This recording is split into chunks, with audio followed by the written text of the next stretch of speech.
en sommes à la dernière émission de téléservice en 1984. C'est notre émission de veille de Noël. Nous reviendrons le 7 janvier.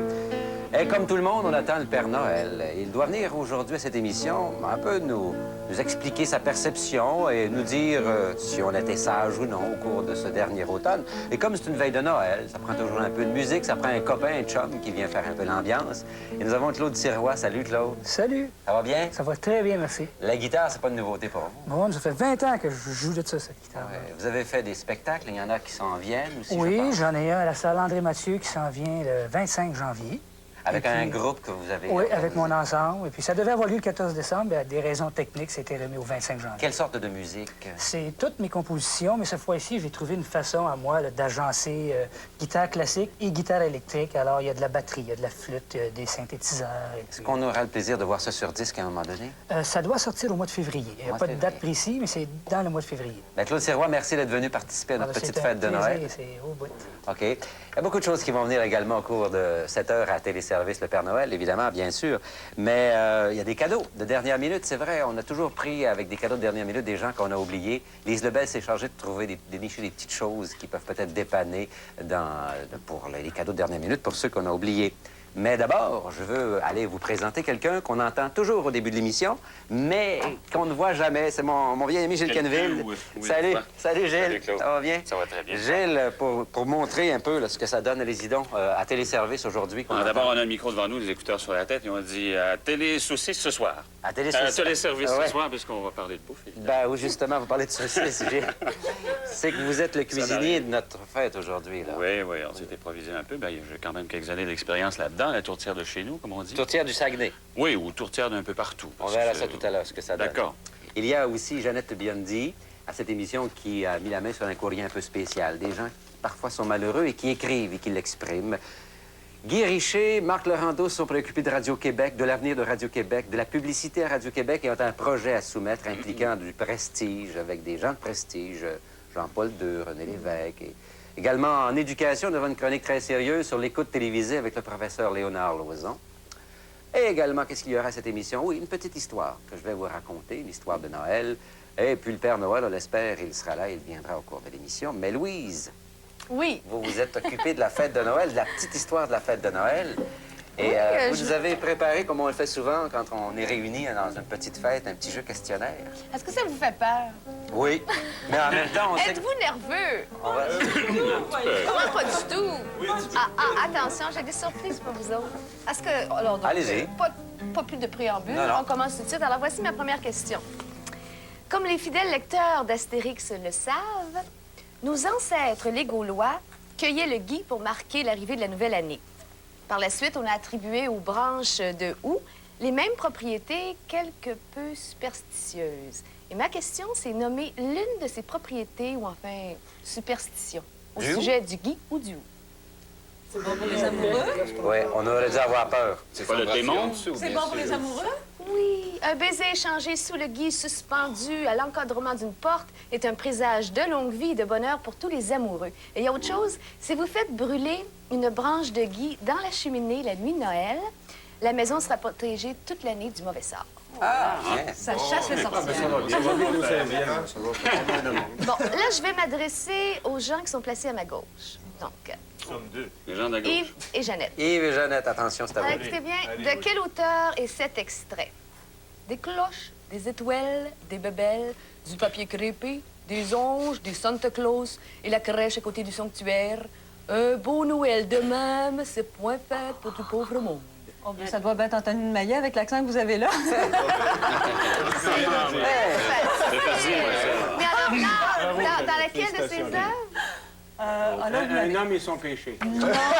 Guy, quelle honte. La Sagouine, bien sûr. OK, je Votre m'adresse... culture elle déborde, Guy. Pour moi, la culture, vous savez... Vous êtes dans l'agriculture. Oui, là.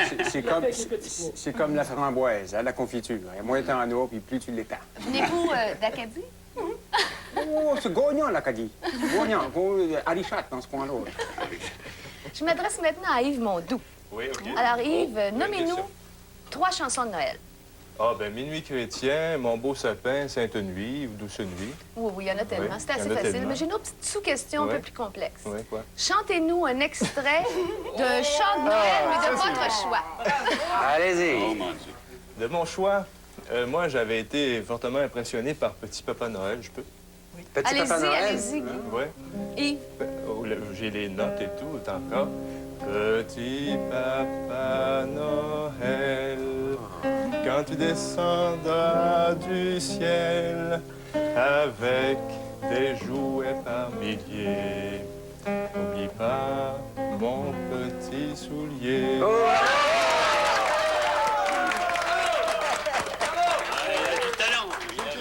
Oui, c'est très beau. Elle peut Bon, enlever les hyper. je m'adresse maintenant à tout le monde. Autrefois, j'étais énorme. Il fallait plusieurs hommes pour me porter. Devant l'excitation du temps des fêtes, rien ne me touchait, j'étais de bois. Aujourd'hui, je suis la reine des agapes. Et si parfois on me brûle, le réveillon est raté. La dinde. La bûche! Quand je disais Lise Lebel, bravo. devant l'excitation des fêtes, rien ne me touche, j'étais de bois, c'était un petit indice, mais je le dis rapidement. Et je vous ferai, en fait, on fait référence à une tradition. C'est que nos ancêtres transportaient un immense tronc qu'ils faisaient brûler dans l'âtre la nuit de Noël, et c'est l'origine de notre bûche de Noël. Ah bon? Ah, tiens. On en apprend des choses Un point pour la aujourd'hui. droite. Guy Richer, maintenant. Ah, Guy, vous avez une petite fille. Alors, dans quelques jours, ce sera la veille de Noël, et c'est toujours assez difficile disons que les enfants dorment avant le réveillon. Ils savent que dans quelques heures, on va les réveiller pour les cadeaux et tout. Mais pas Alors, seulement la nuit de Noël qui fait le faire dormir. alors, votre petite fille vous demande un conte de Noël. Qu'est-ce que vous voulez raconter? C'est ça la C'est question? ça. Faut qu'il raconte un conte de Un Noël? petit conte de Noël, un petit poème de Noël très court. Moi, À votre petite fille. Moi, je lui fais une chanson de Gilles Vigneault. Parce qu'elle aime beaucoup Gilles Vigneault. Les amours, les travaux, même le chant d'un oiseau, ton cœur, mes mots font tourner le monde. Des fois, il y a une variante Vigneault. Ouais. Laquelle? Ça, c'est quand t'es en forme. Et quelle est la... Superbe. C'est quoi la variante Vigneault? On la veut. Ah, ben ça, c'est pas facile. Ah, les amours, les travaux, même les chants d'un oiseau, ton cœur, mes mots, font tourner le monde. Bravo! Mais ça va mieux avec les enfants. Décidément, on a des talents avec Mais nous oui, autres. hein. oui. Maintenant, je m'adresse à tout le monde et je commencerai par notre guitariste Claude Sirois. Et vous allez rapidement, on va faire le tour. Quel est le cadeau de Noël que vous désiriez le plus? Ah, mon Dieu, là, vous me prenez au dépourvu. On prend... Je désire la santé de ma famille. Bravo. Guy. Là, c'est beau. Ma santé. La sienne! Tout pour ma santé. Ah, c'est toujours la même Ah, vous question. faites un tour. Oui, Toujours on la fait même- un petit tour. toujours la Vraiment, même une question. L'argent, Ça il donne brûle l'argent. pourquoi? Ben, une vie amoureuse bien remplie, quoi. Bravo. Lise. Un disque de Claude Gauthier. Même pas exigeant. Lise, on s'en doutait. La santé et la paix. Et Claude? C'est parce que là, rendu ici, là, ah, ils nous ont volé nos cadeaux. C'est vrai un peu. hein? Non, mais c'est vrai. La santé, je pense que c'est la première chose qu'il faut se souhaiter. Moi, je dirais des vacances. Quelques jours de vacances. Vous allez à la France de gâter, vous êtes exaucé. Ça va bientôt, en tout cas. Et jamais. Oh, la paix et le bonheur pour tout le monde. Et vous, Louis, qu'est-ce que vous voulez? Être encore réunis comme ça avec vous autres plus souvent. On continue. Et là, je m'adresse à Lise Lebel en particulier. Parce que ça touche un peu la consommation. C'est Noël dans le temps de la crise. Alors, dans l'ancien temps, les enfants des familles pauvres ne recevaient souvent qu'une orange à Noël. C'est bien connu. Combien se vendaient les oranges au Québec en 1930? Disons au prix à la douzaine. À la douzaine, je dirais, 1930, ça fait 54 ans, je dirais 22 sous la douzaine. C'était 2 douzaines pour 35 sous et les extra grosses, 1 douzaine seulement pour 35 cents. Mais il me semble que c'est encore cher pour le temps. quand même Voilà, pas si c'est loin. fini. J'espère que vous aurez aussi C'est des pas si oranges mal, à Noël. Merci beaucoup. C'était très bien. Merci, Louise. Merci. Merci, bravo. Ben, on va passer à la bouffe, si vous voulez, hein, parce que Ce sont des oranges. Ben oui, on est dans les oranges. Alors, Gilles, vous nous avez préparé une tourtière du Saguenay. Oui, monsieur. J'ai Qu'est-ce que c'est travaillé fort. qu'une qu'est-ce que c'est qu'une tourtière du Saguenay? Parce que des tourtières, il y en a toutes les sortes. Bon, et on dit des tourtières, des cipates, des pâtes à viande, des ci, des ça. En tout cas, les tourtières, c'est une tourtière. Parce qu'il y a des tourtières en ville, mais ça ressemble pas à ce que vous avez fait. Non, évidemment. Ben, nous autres, on a profité de votre chasse que vous avez fait l'automne dernier. Vous avez tué un chevreuil, vous m'avez apporté de la bonne viande de chevreuil. J'en ai profité pour demander à mon petit frère de me donner de la viande de chevreuil d'Anticosti, qui n'est pas de la même région que le vôtre. J'en ai aussi de la viande de caribou, qui vient du nord du Québec. J'ai de la perdrix que j'ai abattue moi-même dans les environs de Montréal, de la génina tupée. Il y en a 9 là-dedans. Et il y a du lapin à queue blanche, du cottontail qu'on appelle. Ça, c'est de la... Ce que vous appelez une tourtière, là, c'est ce qu'on appelle un cipentailleur, avec toutes sortes de gibier. C'est ça, exactement. Puis ceux qui n'ont pas la chance d'avoir du gibier, bien, ils peuvent la préparer avec de la viande d'élevage, c'est-à-dire du porc, du bœuf et du veau, en y ajoutant peut-être une perdrix d'élevage, des cailles ou encore... Mais là, ça n'a rien à voir avec les pâtes à viande connues en... Absolument pas. Montréal, C'est quasiment gênant de présenter ça, c'est ça. petit pâte à la viande. Ben, vous allez nous expliquer comment vous l'avez fait. Alors, on vous voit ici avec les mains dans la viande. Là. Ce qu'on voit à l'écran actuellement, c'est du caribou que j'y ai ajouté. Là. Ce qu'il y a dans le fond, c'est de la viande qui a mariné pendant 48 heures de temps. Ce que j'ai dans les mains, c'est du caribou que j'ai haché moi-même aussi à la main. Je suis en train de mélanger le tout. Il faut y rajouter aussi un peu de gras. C'est-à-dire de la viande de porc, si on n'a pas de viande de sauvage grasse. Ensuite, couper les pommes de terre en cubes. Là, il y en a au moins pour 5 kilos dans la tourtière qui nous concerne. Après avoir coupé les pommes de terre en cubes, d'avoir toute notre viande marinée prête qui a été égouttée préalablement, on est prêt à préparer, de mettre la main à la pâte, si vous voulez. Qu'est-ce que vous faites, là? Quelque chose qui arrive. Là, on a un fond, on a un fond de pommes de terre. Ça, c'est toutes les pommes de terre dont on a besoin pour remplir le plat qui s'en vient. OK. Et là, je suis en train de préparer le fond du plat de cuisson, c'est-à-dire en y ajoutant de la graisse et ensuite de la farine, pour empêcher que la pâte colle lors de la cuisson et que ça me donne en même temps une bonne adhérence lorsque je vais y appliquer la pâte, en fin de compte. Curieux voulait empêcher que ça colle, puis Yves Mondou veut toujours que ça colle. On pourrait toujours ajouter un peu de farine puis du lait, puis le tour serait joué. Alors, on roule la pâte dans les dimensions les plus raisonnables, les plus près, si vous voulez, parce que c'est très difficile à transporter de la pâte dans un grand plat qui mesure presque 30 pouces, ou du moins 24 Qu'est-ce que vous faites, là? pouces de long. Là, je suis en train de découper ça. À la taille voulue pour le plat, c'est ça? Ou à peu près. On y va au pif, comme on dit. Vous l'installez? Alors, on l'installe dans le fond d'une première partie et ensuite une deuxième partie pour bien couvrir le fond du plat. Ah, deux rangées de pâte. Oui, non, juste une rangée, mais si vous voulez, c'est en deux sections. Ah bon, en deux parce que sections, OK. Sinon, le plat est beaucoup trop Et de la long, pâte ça, épaisse, hein? Oui, idéalement, c'est un quart de pouce à peu près d'épais parce que ça cuit très longtemps. OK. Après avoir fait ça, bon, on y applique un rang de pommes de terre dans le fond, là, qui est en cube déjà. La viande hachée marinée, la viande sauvage en ce qui nous concerne. Et jusqu'à rebord. On fait ça jusqu'à rebord d'une heure. Un rang de viande, un rang de pâte, un rang de viande, un rang de pâte. C'est ça. Comme ça. Pommes de terre, pas de De pâte. pommes de terre, pardon. Si on fait une six pâtes, là, ça va de la pâte. Oui, oui. Merci, Lise. Viande, patate. Une fois ça terminé, il faut y rajouter de l'eau jusqu'à rebord. Oui. Et cette opération terminée, il ne nous reste plus qu'à recouvrir de cette dernière couche de pâte, qui est le couvercle, en réalité, de cette tourtière, Oui. que l'on perfore pour faire une espèce de cheminée, pour que l'eau qu'on y a ajoutée s'évapore avec le temps, avec les heures de Quand cuisson. c'est à ébullition. Comme je suis en train de faire actuellement. Je perfore le milieu de la tourtière pour que ça fasse comme une cheminée. Ensuite, on badigeonne avec un jaune d'œuf et un peu de lait. Pour que ça vienne dorer. Et voilà. Et vous mettez à la cuisson, ça cuit combien de temps, ça? Ça cuit d'abord à 400 degrés recouverte, là. Oui. À 400 degrés pendant 1h30 ou 2 pour que le bouillon se fasse dans le fond du plat. Et ensuite de ça, on découvre, on laisse... En tout et partout, ça cuit environ 6 heures, 6h30. À combien? Quelque chose comme ça. 400. Après le 400, on le diminue à 300, 325 degrés. Et Mais pour là- la faire griller à la fin, on la met encore à 350 degrés, mais découvert avec la chaleur qui vient. Mais là, vous nous garantissez ça que c'est une recette du Saguenay, là. Ben écoutez, on peut C'est la regarder ce recette que de ça votre mère ou donne. c'est la C'est vôtre? celle de mon arrière-grand-mère, de la grand-mère de Ben, mon c'est ce père, que de ça ma mère. donne. Voilà ce que ça donne. Et quelle odeur! On meurt de faim. Ben, espérons que ça va être aussi bon que ça en a l'air. C'est tout ce qui nous reste à prouver. Voilà. Ben, c'est formidable, Gilles. Nous allons déguster ça plus tard au cours de l'émission. D'accord, Claude? Il y en a pour combien de personnes là-dedans? Il y en a assez pour tout le monde. J'imagine qu'il y en a à peu près pour 35-40 personnes là-dedans. 35-40 personnes, c'est à peu près le nombre pèse de environ personnes qu'il y a 40. ici actuellement. Ça pèse environ 40 livres. Alors, OK, on va la repousser un tout dépend de petit notre peu. appétit. On va la repousser un tout Oui, petit on va peu. vous débarrasser de ça. Et puis là, on va parler de cadeaux de dernière minute. Parce qu'il reste quoi? Quelques jours à peine avant la grande fête de Noël. On a couru, il y a eu les fêtes de bureau, on a été occupés, débordés. On a fait les courses principales, mais il y a toujours les derniers oubliés.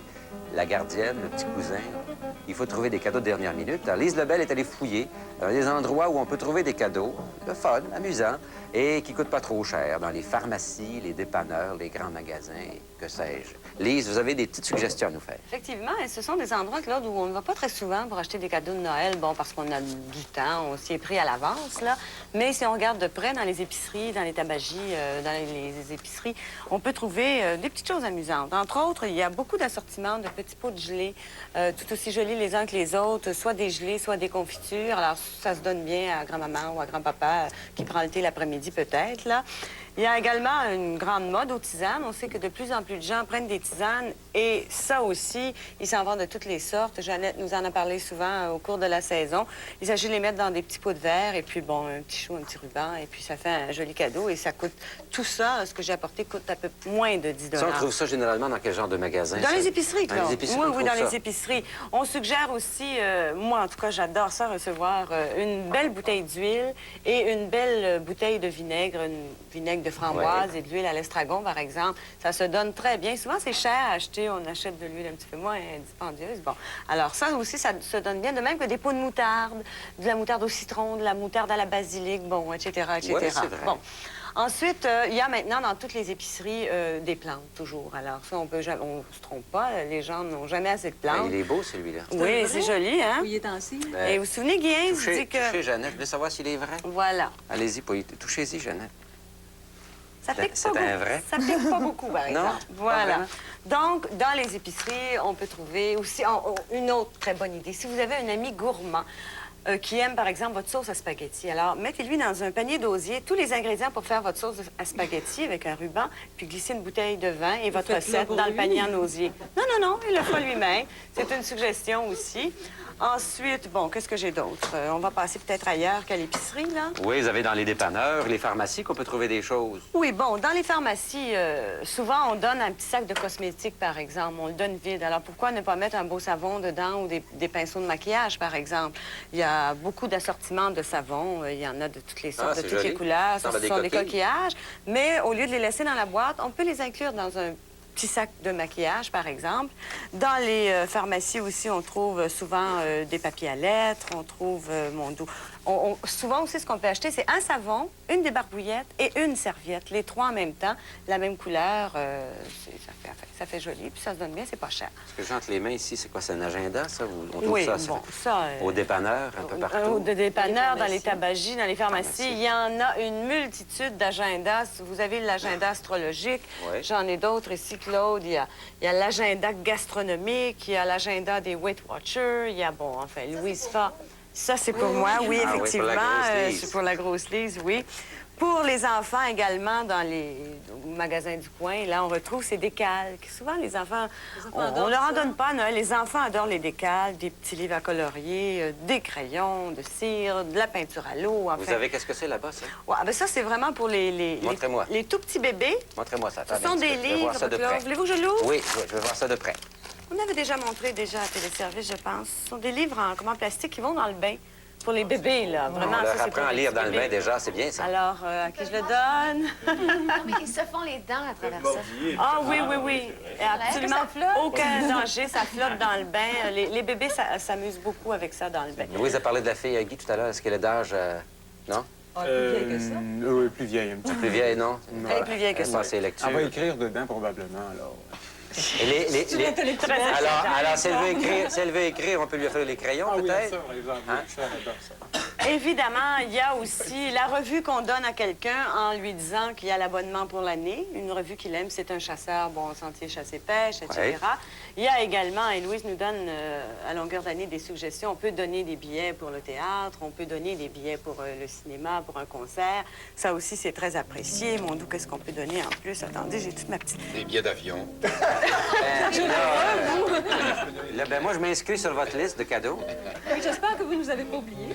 Il se vend aussi, et ça, je suis sûre, Marc, que vous aimeriez ça, des petits chocolats à la liqueur qui sont aussi très appréciés. Enfin, il y a une multitude de petits objets qu'on trouve à côté de chez soi, pas chers, et puis c'est vite fait. Je vous remercie, ma chère. Et bienvenue. Et bon magasinage de dernière minute à ceux qui vont s'y précipiter.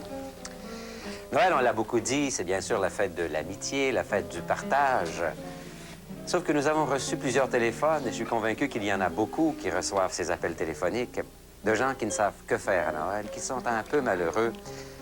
Il y en a qui écrivent aussi au Père Noël, mais ce qu'on a découvert, Jeannette Biondi, c'est que ce ne sont pas que des enfants qui écrivent au Père Noël. Eh bien non, Claude, on sait que Poste Canada a un service où on écrit au Père Noël. Eh bien, on a découvert qu'il y avait beaucoup d'adultes qui écrivaient au Père Noël. Des prisonniers, par exemple, des personnes âgées, autant hommes que femmes. Et c'est assez pathétique parce que ces gens-là, au fond, tout ce qu'ils demandent, c'est qu'on les lise, finalement, presque sans retour. Et c'est un symptôme, si vous voulez. En tout cas, ça veut dire que ces gens-là sont tellement seuls qu'ils n'ont pas d'autre moyen de communiquer que d'écrire au Père Noël. Qu'est-ce qu'on peut écrire au Père Noël quand on est un adulte, je sais pas moi, de 37 ans? Écoutez, on peut lui demander la liberté, on peut lui demander un ami, on peut lui demander un cadeau, parce que personne autour de soi ne pensera ou qu'on ne connaît personne qui va nous offrir un cadeau. C'est un indice de désespoir d'écrire à quelqu'un qui, au fond, sait qu'il ne nous rejoindra pas. Tout à fait, Claude, c'est un indice de désespoir. Et c'est ce qui nous a fait penser que, bien qu'on parle de Noël depuis un mois, il y a encore des gens qui, aujourd'hui, le 21, ne sont pas organisés pour la fête de Noël. Ils sont tout seuls. Et puis, il y a des gens qui nous ont téléphoné pour dire qu'est-ce qu'on peut faire le 24, qu'est-ce qu'on peut faire le 25 si on est seul. J'avoue que c'est un problème. On a beaucoup cherché parce que la plupart des endroits où on peut aller faire, par exemple, du bénévolat, ce qui nous permet quand même de partager avec quelqu'un et d'avoir des contacts et de rencontrer des gens, bien, la plupart de ces endroits-là sont organisés depuis le mois d'octobre. Ah bon? Et ça se comprend très bien. Si on pense, par exemple, aux endroits qui s'occupent en particulier des personnes âgées, on a essayé de jumeler une personne âgée avec une personne peut-être seule qui est une bénévole et qui va la connaître un peu et lui apporter un peu de plaisir, mais pas tout à coup en tombant de la cheminée comme le Père Noël le 24 décembre. Bon. Cependant, on a trouvé pour Montréal des endroits, quelques-uns, où vous pouvez aller si vous êtes seul à Noël. Et puis, on s'est dit que certainement, partout dans la province, il y avait quelques centres qui étaient ouverts et où on pouvait donner un coup de fil. Alors là, c'est faites marcher vos doigts, trouvez les centres d'accueil dans votre région et puis essayez de voir. À Montréal, il y a deux endroits qu'on a répertoriés, là, en particulier. C'est des endroits qui accueillent les itinérants, c'est-à-dire les clochards. Bon, ces endroits-là sont ouverts et ils ont besoin de gens jusqu'au 6 pour faire un peu de bénévolat. Alors, il y a l'accueil Bonneau. Les numéros de téléphone et les adresses sont à l'écran et puis nos téléphonistes les ont également. Et la Maison du Père. Et puis, une autre chose que je voudrais ajouter, c'est qu'il y a organisé dans un centre à Montréal, à l'École Bienville, une grande fête pour les gens qui sont alcooliques ou dont les familles sont... ou pour les familles d'alcooliques, dis-je. Et ça va être une grande fête. C'est gratuit. Vous pouvez vous y rendre. Bon. Et pour les gens qui sont tout seuls et qui ne veulent pas se joindre à ça, mais moi, je suggère tout simplement d'avoir la simplicité d'appeler quelqu'un qu'on connaît et de dire « Je suis seule à Noël. Est-ce que je pourrais aller te donner un coup de main? Je sais que tu reçois. » Puis en même temps, ça nous permet de partager notre joie avec les autres ou de regarder autour de soi, même dans son building appartement, s'il n'y a pas des gens qui sont tout seuls. Quitte à mettre une petite annonce dans le bas, à dire « Je suis seule à Noël, voulez-vous fêter avec moi? » Puis on s'organise une petite fête et on fête. Je vous remercie. Ou alors on essaie d'être heureux quand même tout seul. Il le faut. Je souhaite à tout le monde un bon Noël quand même. Merci beaucoup, Jeannette. Guy Richer, sociologue de formation, Marc Laurendeau, avocat, politicologue, journaliste, ont découvert, en mettant en commun leur formation, leurs connaissances, leurs expériences, qu'on pouvait facilement démontrer un principe sociologique qui dit ceci: une collectivité est toujours plus que les éléments qui la composent. Exemple, un père, une mère, 3 enfants, c'est plus que 5 personnes, c'est une famille. Oui, Claude, un Sud-Américain, c'est un combat de taureaux. 2 Sud-Américains, c'est une danse folklorique. 3 Sud-Américains, c'est une révolution. Un Chinois, une buanderie. 2 Chinois, un restaurant. 3 Chinois, le péril jaune. Un Français, c'est un chef cuisinier. 2 Français, un parti politique. 3 Français, un ménage. Un Indien, une partie de chasse. 2 Indiens, une réserve. 3 Indiens, un procès. Un Juif, c'est un petit commerce. 2 Juifs, un magasin de gros. 3 Juifs, une majorité au Parlement israélien. Un Irlandais, un client dans un pub. 2 Irlandais, une bataille. 3 Irlandais, une veillée au corps. un Américain, un touriste, 2 Américains, un cube de pêche privé, 3 Américains, une compagnie canadienne. Un Italien, une pizzeria, 2 Italiens, un salon de barbier, 3 Italiens, une commission d'enquête sur le crime organisé. Un Canadien anglais, un président de compagnie, 2 Canadiens anglais, une école anglaise, 3 Canadiens anglais, un comté libéral. Un noir. Un noir, c'est de l'intégration. 2 noirs, un combat de boxe. 3 noirs, une compagnie de taxi. Un Canadien français, c'est tout le secteur francophone de ministère fédéral. 2 Canadiens français, un tiers parti à Ottawa. 3 Canadiens français, une file d'attente au bureau d'assurance chômage.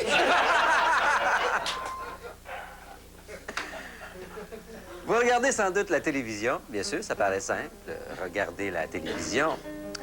Sauf qu'il faut quand même une formation de base pour regarder la télévision. Ah, il faut des connaissances. Et c'est pourquoi, aujourd'hui, dans le cadre de sa chronique Éducation, Guy Richer a invité une sommité internationale dans le domaine de la façon de regarder la télévision. C'est un personnage de réputation internationale, surtout pour ses célèbres cours de conduite automobile. Guy Richer accueille ce soir le professeur Léonard Lauzon. Eh bien, professeur Lauzon, vous avez toujours su être à l'affût des grands courants modernes qui secouent notre société. Vous êtes un de nos plus éminents télévisologues, en fait. Et à ce titre, vous avez publié un ouvrage très important, très documenté, très fouillé sur cet important phénomène. Ma première question, professeur Lauzon, c'est d'abord, j'aimerais que vous nous donniez votre propre définition de ce qu'est la télévision. Tout d'abord, définition, la télévision. La télévision est une machine avec une antenne sur le dessus, une image en avant et un plan de finances en arrière. Supposons que vous achetez une télévision et qu'on vous dit que c'est pour la vie. Dites-vous qu'il s'agit des paiements. Selon les statistiques, plus de gens regardent la télévision que n'importe quel autre appareil électrique. Mais, professeur Lauzon, nous parlons ici d'un appareil hautement sophistiqué dont le maniement n'est pas simple, il va de soi. Comment fait-on pour ajuster notre appareil de télévision? Pour ajuster votre appareil, au Canal 2, toute la journée, vous avez une tête de sauvage. Au Canal 10, toute la journée, vous avez une bande de sauvages. En voici un exemple. Oh, il s'est trompé de canal. Plus précisément, si vous regardez Real Giguère à Galaxy, n'ajustez pas votre appareil. Le gros Giguère, il est encore parfait. Et maintenant, professeur Lauzon, la question clé, je devrais dire, la question primordiale de cet entretien, comment fait-on pour regarder la télévision? Eh bien, pour regarder la TV, vous tournez le bouton, vous vous assoyez et vous vous croisez la jambe. Un conseil, assoyez-vous avant de vous croiser la jambe. Premièrement, si vous entendez du son et ne voyez pas d'image, vous êtes aveugle. Ou il y a un smart qui a peinturé votre écran noir. Ou ben donc, vous regardez la radio. Deuxièmement, si vous n'avez pas de son et n'avez pas d'image, votre tube est busté. Seul un psychiatre pourra résoudre vos problèmes subconscients. Ou votre appareil n'est pas plugué. Ou ben donc, votre appareil a été repris par la compagnie de finances. Troisièmement, si vous avez une image embrouillée, votre écran est poussiéreux, votre écran est couvert de giblottes ou de TV dinner. Ou ben donc, vous êtes pacté. Quatrièmement, si vous avez une image trop étroite, vous avez les quenouilles trop rapprochés. Les côtés de votre appareil sont trop larges. Ou ben donc, votre appareil est placé sur le côté. Mais dites-moi, professeur Lauzon, selon vos travaux éminemment connus à travers le monde, est-ce qu'il y a des émissions qu'il faut regarder en priorité en particulier? Il faut choisir soigneusement les émissions qu'on regarde. Malgré les nouveaux titres qu'on leur a donnés pour la prochaine saison, ne manquez pas les débats à l'Assemblée nationale, c'est-à-dire la croisière s'amuse. Avec les frères Donald et Mario Pouliot, avis de recherche. Avec Pierre-Marc Johnson, dynastie. Et enfin avec Brian Mulroney, parler pour parler.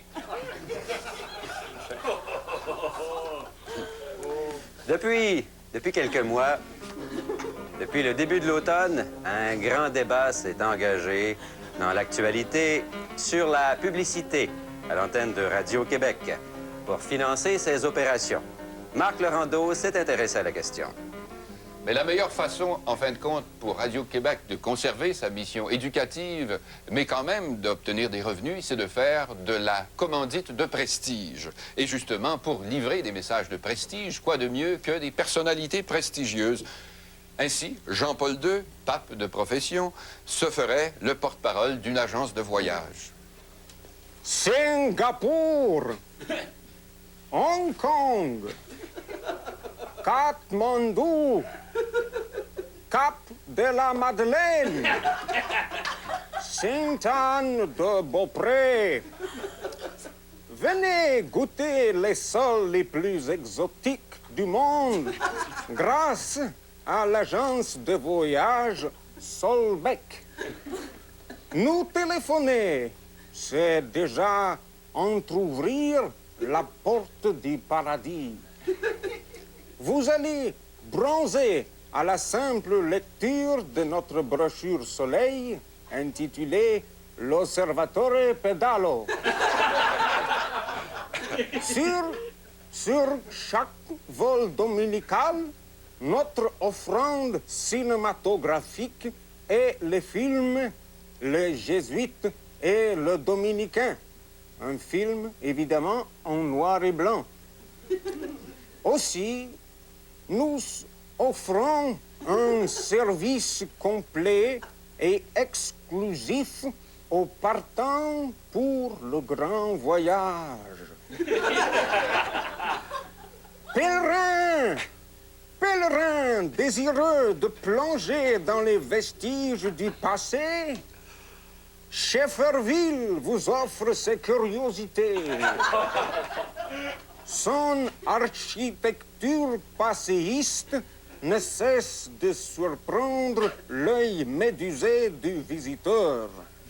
Les constructions ne payent pas de mine. Enfin, nous offrons un forfait spécial pour les vice-présidents de Air Canada. C'est le forfait prêt à partir. Aussi disponible pour certains employés de Radio-Canada. Et en terminant, laissez-moi vous rappeler ce que disaient nos premiers parents dans le paradis terrestre. Mon bikini, ma brosse à dents.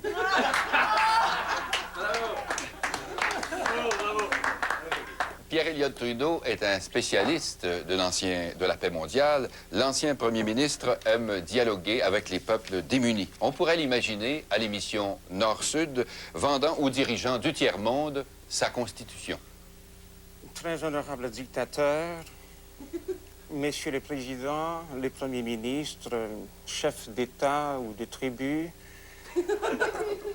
voulez-vous en passer une petite vite à vos illettrés? Achetez ma constitution. C'est la plus récente sur les marchés internationaux. Elle est très souple. Vous pouvez mettre à peu près n'importe quoi dedans, des chartes des droits, des retraits facultatifs, que sais-je. C'est une sorte de package deal qu'on peut vous livrer n'importe quand, même la nuit. Essayez-la, vous allez voir, ma constitution, c'est pas de la petite bière. Elle se prend bien, a du goût. Puis, tant qu'à avoir une constitution, prends-en donc une vraie. Puis si t'as des chialeux, là, dans ton pays ou dans ta tribu, des petits René Lévesque, là, bade-toi pas de ça. Donne-toi la claque. Toujours dans la publicité de prestige, le premier ministre René Lévesque se consolerait de sa récente crise ministérielle en exerçant de nouvelles fonctions.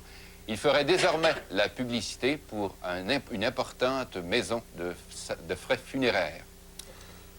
Chers amis, oups, mon dos. Corinne, passe-moi donc l'absorbine.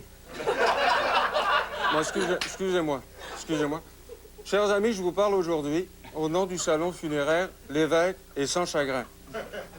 Écoutez, fondamentalement, et le plus simplement du monde, ce que je veux vous dire aujourd'hui, pour l'essentiel en tout cas, c'est ceci. Si vous avez une idée à enterrer, venez nous voir. Si vous avez une option plutôt vieillotte, agonisante, qui littéralement traîne de la patte, confiez-nous-la, on peut vous enterrer ça pour longtemps. Enterrement de première classe garanti, discrétion, respect, et vous le savez, nos frais sont modérés. Là-dessus, on est très orthodoxe. Bon, c'est sûr qu'un enterrement entraîne des déchirements. Ça vous prend littéralement aux tripes, c'est viscéral. Mais je pense, comme la plupart de mes collègues de notre cabinet funéraire d'ailleurs, je pense qu'il ne faut pas craindre les départs douloureux. Même si, et ça Dieu sait que c'est connu, même si c'est pire pour ceux qui restent. À la maison funéraire Lévesque et Sans Chagrin, vous pouvez compter sur un personnel expérimenté. Ainsi, M. Claude Charon offre tout un choix de vestons pour bien habiller vos partants. Il y a aussi notre homme de confiance, sorte de consultant extérieur, spécialiste des préarrangements, M. Brian Mulroney. Et enfin, vous pouvez compter sur des porteurs très dévoués. Messieurs Duhem, Messieurs Bérubé, Bertrand, des gars serviables et silencieux. Bravo, Guy! Bravo, Guy! Bravo, Guy Richer! Bravo! Bravo, Guy!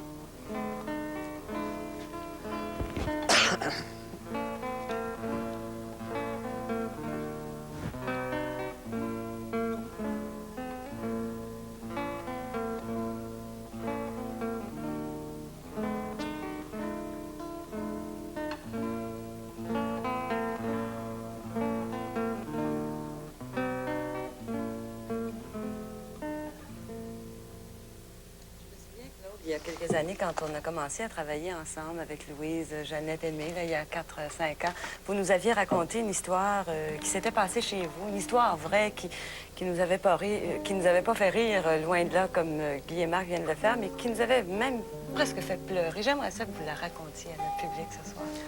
C'était une histoire vraie. C'est ce qui est important dans l'affaire. C'est que c'est une histoire qui m'est arrivée, qui nous est arrivée à la famille, chez nous. C'était l'essentiel. C'est que des histoires, il en arrive à tous les Noëls, je pense à tous les gens. Mais celle-là, elle est vraie. Sauf que je l'ai peut-être organisée pour qu'on y retrouve des éléments de plusieurs de nos Noëls là-dedans. Alors, allez-vous la raconter, cette histoire? Ah oui, je vous la raconte. C'était un 24, que je me rappelle. C'était déjà Noël. Un Noël comme on en voit plus beaucoup aujourd'hui, là. Un Noël de grosses familles à la campagne. C'était un Noël qu'on attendait avec l'impatience des jeunes d'autrefois. Les jeunes qui étaient habitués à peu, et pour qui Noël, ben, c'était le jour de l'an. C'était aussi les vacances scolaires que je me rappelle. Parce qu'à l'époque, les jeunes partaient souvent pensionnaires et revenaient au temps des fêtes. Donc, c'était le retour des pensionnaires, des plus vieux pensionnaires aux études à la maison. Puis, il y avait toute l'atmosphère de mystère qui régnait aussi. Il y a ma mère qui cachait du chocolat. Parce que dans le temps, on faisait son chocolat aussi. Ça se fait peut-être encore aujourd'hui, mais ma mère avait cette tradition. Elle faisait son propre chocolat. Elle le cachait pour qu'il en reste. Il y avait nos inquiétudes aussi, je me rappelle bien, les inquiétudes qu'on avait pour le cadeau. Parce que le cadeau, il y en avait un. On savait rarement ce que ça allait être. Il apparaissait sous l'arbre au début de la nuit. Ah oui, l'arbre que je m'en rappelle. Et qu'on avait du plaisir à le décorer tous ensemble. Il y avait la crèche en papier mâché que Lucie avait faite, l'une de mes sœurs. Les personnages, Jésus, Marie, Joseph, le bœuf, l'âne et les moutons. Les moutons, on s'amusait à les déplacer presque tous les jours. Il y avait les rois mages. Les rois mages, on les gardait en réserve pour le 6 janvier. On les mettait dans la crèche le 6 janvier seulement. C'était un 24, donc, mais un 24 comme j'en ai peut-être vu 2 ou 3 dans mon enfance. Il faisait un temps gris et froid et pas de neige. On était un peu déçus. Pas de neige à Noël, c'est pas Noël. Sauf que peut-être si il y avait un avantage, c'est la rivière qui coule devant la maison. Elle était gelée, dure comme le roc. Hey, tu vis l'aubaine? Pas de pelletage, puis une patinoire à perte de vue. On s'en promettait sur le patin. Ce 24-là, cet après-midi-là, ben, on s'affairait aux derniers préparatifs de la nuit qui venait. Et à ma mère qui mettait une dernière main à la bûche qu'on allait déguster dans la nuit. Il y avait mes sœurs qui s'occupaient de leur dernière toilette neuve, qui vérifiaient ça. Et qui voyaient au linge des gars aussi. C'était la corvée du cirage des chaussures. On était nombreux chez nous. Il y en avait un qui était désigné pour cirer les chaussures de tout le monde. Bien souvent, c'était moi. Il régnait une sorte de fébrilité et de nervosité agréable. J'avais 13 ans cette année-là. Je suis le 8e d'une famille de 10. Et j'ai été quelques années le dernier de la famille. J'étais assez gâté, il faut le dire. Mais pas chanceux quand même, parce qu'il y avait 2 filles avant moi. Donc pas de frère assez jeune pour jouer avec moi. Sauf peut-être si, faut que je le dise, il y avait Jean. Jean, c'est le plus jeune de mes frères aînés. Je sais pas, il s'occupait souvent de moi, il me traînait souvent avec lui, ce qui fait que je pense qu'il m'aimait bien. Mais comme il était parti souvent aux études, je ne le voyais plus beaucoup. Alors, ce 24 et ces vacances-là, je m'en promettais. Le 24, là, c'était son ombre. Ah, que c'était agréable. Par exemple, prenez la rivière. Elle était bien tentante. On n'a pas pu y résister. On est descendu à la cave, chaussé les patins. Je peux te dire que si les cheveux gris de quelqu'un habituellement indiquent son âge assez avancé, ben, pour les patins, c'est un peu pareil. C'était les vieux patins gris d'autrefois, la bottine courte. La bottine était toute ramollie par les 2 ou 3 paires de bas qu'on y mettait pour les faire tenir, et aussi parce qu'ils étaient un peu grands. Mais surtout, je pense, parce que plusieurs de mes frères avant moi les avaient utilisés. Quel plaisir, cet après-midi-là, de sauter sur la rivière. C'était les vacances, c'était Noël, c'était grisant. Nos têtes un peu gelées par le grand froid, ben, on oubliait tout. On a filé sur la rivière, Jean et moi, très loin. Jusque sur la petite rivière, celle qui faisait jonction avec la grande devant chez notre voisin, M. Bellemare. Comme on riait au retour de bon cœur. La fatigue, la très grande fatigue aidant, ben, c'est des grands éclats de rire qui jaillissaient du sous-sol, c'est pas compliqué. Mais là, l'après-midi avançait. Il fallait bien revenir à la réalité. Pierre, un des plus vieux chez nous, nous avait confié un petit travail avant d'aller faire le train du soir. Assez les jambes molles, le pied lourd, qu'on s'est dirigé à l'étable pour nettoyer l'enclos du bœuf. J'ai toujours eu peur de ce bœuf. Bah, qui en aurait pas eu peur, d'ailleurs, à 13 ans. Cette énorme bête pur sang, avec un anneau dans le nez, qui passait son hiver à manger dans un enclos puis à engraisser. Même dans son enclos, j'en avais peur. Quand il grattait avec sa patte d'en avant. À cet après-midi-là, il fallait nettoyer son enclos. Je me demandais d'ailleurs comment Jean ferait pour nous débarrasser de l'animal pour travailler. Moi, j'étais là bien plus pour suivre que pour aider, mais j'étais un petit peu inquiet. Mais dans le fond, aussi confiant, Jean était plus vieux, j'étais donc assez rassuré. Alors Jean a pénétré dans l'enclos. Il a fait le tour du taureau qui mangeait doucement son foin. Et moi, j'étais grimpé à l'extérieur, sur le rempart du ciment, après les barreaux, et je regardais, fasciné. Jean a saisi l'anneau qui pendait au bout du nez du bœuf pour y passer une corde et l'attacher.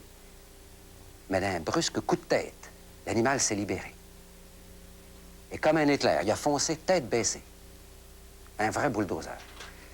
Il a poussé de toute la force de son énorme corps sur la poitrine de Jean qui était resté debout devant lui, un peu comme gelé. Et là, comme il l'aurait fait avec un morceau de foin, il l'a secoué de haut en bas le long des barreaux d'acier et l'a traîné sur une distance de 5 ou 6 pieds, jusqu'à ce que le corps pantelant retombe par terre. Moi, j'étais toujours debout à l'extérieur, figé. Jean n'avait poussé aucun cri. Il était par terre, sans conscience. Je me disais, mais la suite, qu'est-ce que va faire l'animal? Est-ce qu'il va le piétiner? Alors, j'ai vu une fourche qui était là pas loin. Je l'ai saisie, j'ai remonté à l'extérieur de l'enclos. J'étais prêt à frapper l'animal. Mais non. Il avait recommencé à manger doucement son foin, après avoir senti le corps pantelant par terre. Ah, je me disais, il faut le sortir de là. Je peux toujours bien pas entrer tout seul dans l'enclos. J'étais complètement effrayé. Qu'est-ce que je vais faire? Quand j'entendis soudain le ronron du moteur de notre cockshot, notre vieux tracteur, que Yves conduisait à l'extérieur. Ah, je me suis précipité à la porte, et là, pour être sûr d'enterrer le bruit du moteur, puis que Yves entende très bien mon appel de détresse, Yves, c'est l'un des plus vieux chez nous, j'ai poussé un cri comme jamais j'aurais pensé être capable de le faire. Yves avait compris. Il s'était lancé dans l'étable, et quand il a réalisé l'urgence de la situation, il a ouvert la porte de l'enclos, ce qui a permis au taureau, bien content d'aller se dégourdir, de sortir. Jean avait repris quelque peu conscience. Il émettait de petites plaintes et bougeait légèrement. La première chose que j'ai vue à ses côtés, sa montre bracelet, par terre, écrabouillée en 1000 miettes. Témoin éloquent de la charge. Un peu de sang lui coulait du nez, des oreilles, des yeux. Moi, j'étais figé, évidemment. J'étais muet. Comme si ça n'arrivait pas. Comme si cette histoire-là ne se passait pas. Le temps s'était arrêté quelques minutes avant, quand on riait encore. Après l'avoir sorti de l'enclos et couché dans un endroit un peu plus propre, Yves m'a laissé seul avec lui pour aller chercher du secours. Dans le bourdonnement des préparatifs d'une veille de Noël à la maison. Personne ne s'attendait à ça. Yves est entré dans la maison et a crié « Jean est mort à l'étable ». Il a pris le téléphone, il a appelé l'ambulance. Imaginez-vous leur réaction. Il a essayé de leur bredouiller quelques explications, mais évidemment, ils n'avaient rien vu. Alors, d'un seul mouvement, à la maison, ils se sont tous mis à genoux. Ils ont prié. J'essayais, moi, de réconforter Jean du mieux que je le pouvais. Mais je pense qu'il ne m'entendait pas. Yves est revenu avec un plat d'eau chaude, une serviette, pour qu'on le lave un peu, avant que n'arrive l'ambulance. Elle en a mis du temps, l'ambulance, imaginez-vous, il y a plus de 20 ans. Les routes étaient glacées, neigeant un tout petit peu, vitesse interdite. À l'hôpital de Louisville, on a semblé désemparé devant la gravité du cas. Une veille de Noël, on a ordonné son transport à Trois-Rivières. Mais juste avant, l'aumônier de l'hôpital lui a donné les derniers sacrements. Mais pour nous, c'était fini, évidemment. Il allait mourir. Assez curieusement, mon souvenir de cette histoire s'arrête ici. La suite est toute noire. Or, je me rappelle qu'on a prié beaucoup dans la soirée, attendant la nouvelle, l'inévitable nouvelle. Mais elle ne vint pas. Non. Je ne me rappelle plus quelle sorte de dimanche de Noël nous avons passé. Mais la suite, elle est bien là. Jean est bien vivant. Je peux même dire qu'il ne souffre presque d'aucune séquelle physique de l'aventure. Et le jour de Noël, même le 25, le lendemain, il allait déjà beaucoup mieux. J'avais 13 ans quand ça s'est passé. Un âge où la fête de Noël a encore toute sa signification, je pense. Surtout il y a plus de 20 ans. Je pense que c'est pour ça que je voulais vous la raconter.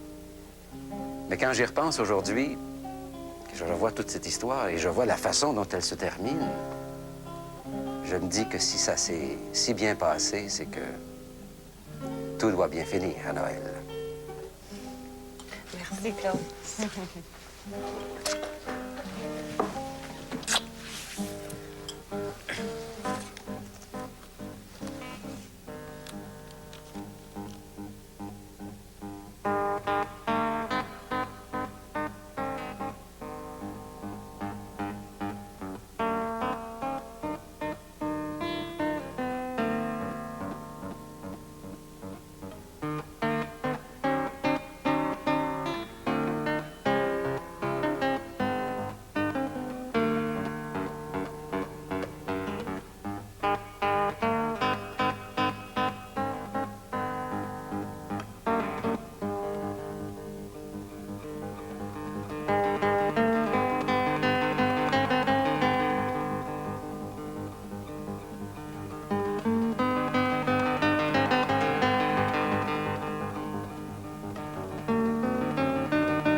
il est vieux, là, hein? C'est pas jeune, Père Noël, là.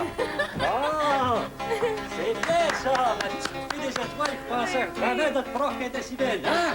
Père Noël va s'asseoir un peu. Vous nous amenez des cadeaux. Vous apportez des cadeaux, puis il faut saluer aussi tous les petits-enfants qui nous écoutent actuellement. Ah oui? Oui, pour leur souhaiter un joyeux Noël puis une bonne année. Mais je vous ai apporté des cadeaux. Hein? Le premier, Des gros à Guy Richer, là, le pape, tantôt, là. Guy J'ai Richer, apporté Noël? un cadeau. Oui, venez, Ouais, monsieur. Tiens, mon petit Père Tiens, viens t'asseoir, mon beau petit Guy. Vous dites que... Bon, alors, Ah, toi, là! Guy... Je sais pas jouer au racquetball, moi, là. Oui, mais attendez un peu, là. Vous avez toute une série de nœuds papillons, des beaux nœuds papillons de Patoff, André Payette. Puis les raquettes, c'est pour jouer au jeu quelques arpents de piège. Oh, que c'est gentil. Voilà. Merci beaucoup, mon beau Père Noël. Merci, Mouah. bon. Oh, que c'est fin. Et Oh, puis ben, bon maintenant, Dieu, on Père a Noël un de autre même, cadeau. parle-moi de ça. Ah, hein. c'est pour la fée des étoiles, le cadeau. Oui. La fée des étoiles. Oui. Le Père Noël lui a apporté d'abord une belle boîte de Kleenex. Pourquoi faire? Ça, c'est pour écouter le disque, le dernier de Céline Dion. Et puis ici, vous avez un paquet de lettres. 222 lettres de demande en mariage. La plupart, ça provient de la jante masculine. C'est ça. Ah, c'est pour la fée des étoiles. Bon, Je suis très contente. on a Merci. d'autres cadeaux, ma belle fée des étoiles. Oui, on en a pour tout le monde. La OK, fée des je étoiles va n'en trouve m'aider un petit peu à les sortir. On va arriver au jour de l'an. Oui, Oh bon. oui, voilà. Et là, c'est pour la petite Lise Lebel, là. Venez voir le Père Noël. Une petite minute. Venez vous asseoir sur les genoux du Père Noël, ma belle Lise. Comment allez-vous? Pas mon disque de Claude Gauthier, Père Non. Noël. Asseyez-vous, moi vous comptez ça. Ah, ouais, OK. Ça, c'est un disque subliminal pour votre 8e tentative d'arrêter de fumer. Et, attention à ma barbe, là, hein, on va peut-être en avoir un autre, là. Commence à essayer de fumer. Et également, si vous réussissez, vous avez, ma belle Lise, un repas pour deux chez McDonald's ou chez Harvey's, comme vous voulez, avec Claude Gauthier. Ah, ça fait... Bon, oui, j'ai donc un beau cadeau. Ça, c'est pour le petit de l'équipe, Yves Mondou. Viens voir, mon petit Yves. Viens t'asseoir sur les genoux de mon oncle. Viens t'asseoir ici. Faut se dépêcher un petit peu. Bon. Alors, ici, mon Yves, c'est un fer à friser. Oh, super! Un fer à friser. Et puis ça, ici, en avant, c'est un masque pour pas trop respirer de colle. Joyeux Noël! Noël! Joyeux Noël! Un autre cadeau. Et un autre cadeau, là, c'est pour le petit Marc Garneau, celui qui est allé dans l'espace, là. Marc Garneau. Non, pas Marc Garneau, Marc Laurando. Bon. Mon cher Marc, Sur le genou. venez vous asseoir sur Sur les la genoux du cuisse. Père Noël. Mon cher Marc, je vous donne ici une enveloppe qui vous permet de passer une semaine au motel de Châtillon à Rock Forest. Et apportez ça, ça peut toujours vous aider. Et là, maintenant, on a un autre cadeau. Ça, c'est pour l'annonceur maison Genkenville. Mon petit Gilles, viens t'asseoir ici. Bonjour, mon beau Père Noël. Ça va bien? Oui. Alors, ceci, c'est une période de gracieuseté. C'est un contrat de l'UDA. C'est un contrat de l'UDA. Un contrat de l'UDA pour qu'on puisse vous voir enfin à la télé. Ah, oui. C'est le dimanche matin entre 5h et 7h. Hein? Alors, Et du c'est- chapelet. C'est ça, c'est une Oui, gratuité oui. de Radio-Québec. Et puis en plus, pour concurrencer votre frère, vous avez ici un cours de chant chez Madame Audet. Merci, mon beau Bon, Père Noël. ça me Je suis fait très plaisir. content. Père Noël, ça lui fait toujours plaisir. Et puis maintenant, la petite Jeannette. Ça fait longtemps qu'on voulait voir la petite Jeannette. Vous dit qu'elle s'est habillée chic aujourd'hui. Bon, alors, Père Noël, je sais pas si vous allez être content après, mais Père Noël vous a donné une belle grosse seringue pour piquer votre curiosité maladive. Mais également, Jeannette, ce que vous allez apprécier le plus, c'est un beau livre de Jean-Marc Brunet. Mon rêve. Hein? Un beau livre de Jean-Marc Brunet. Puis, on a le temps de donner un dernier cadeau, évidemment. C'est-tu le dernier, fait des étoiles? Dernier, tu fais ça en 5 minutes, le réalisateur va être content. C'est le petit Claude Saucier. C'est le petit Claude Saucier. Oui, c'est ça. On lui a acheté une chemise carottée avec un mouchoir assorti. Alors, là-dessus, mon petit Claude, embrasse le Père Noël, là. Ah, encore une fois. Ah, Père Noël commence à aimer ça. Alors, on va souhaiter joyeux Noël à tout le monde, aux petits-enfants qui nous écoutent et à toute l'équipe. Un petit coup de rouge, Père Noël. Hey, vous étiez super, vous autres, tantôt. Merci.